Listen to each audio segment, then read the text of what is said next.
Tonight, an alarming warning from national security officials about the personal information you put on your dating apps. If there's an interest to see it, assume that somebody could see it. Our investigation begins in Europe, where transparency laws give us a window into just how much of your personal data is at risk. This is Victoria. Been on a few dates? Yep. An American who recently moved to London. Here, unlike in the US, European law requires dating apps to turn over data they keep on users if requested.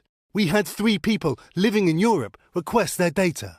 We found that Hinge collected a stunning 250 pages of data on Victoria in less than 6 months. NBC News looked at these 4 dating apps and found they collected personal information, including everything from exact location data to sexual preference.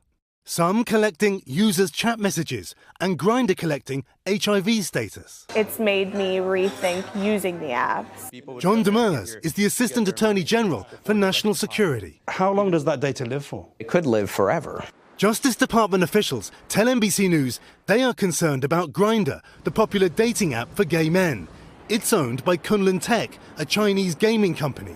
Sparking concerns the app's data could be turned over to the Chinese government. Do you have insight into how the Chinese government can obtain data from, say, a Chinese-owned app? What we know is that Chinese law requires a Chinese company to share any information that it has with the Chinese government if it's asked.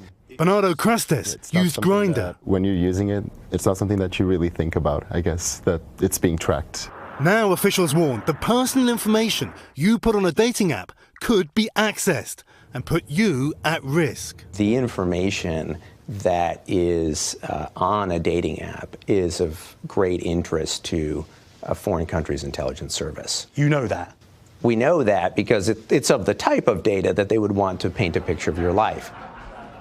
Leicester, California just passed a law allowing residents to request their data, similar to that law in Europe. Meanwhile, we reached out to Grindr, who told us the privacy and security of our users' personal data is and will always be a core value for them. Hey, NBC News fans, thanks for checking out our YouTube channel. Subscribe by clicking on that button down here and click on any of the videos over here to watch the latest interviews, show highlights, and digital exclusives. Thanks for watching.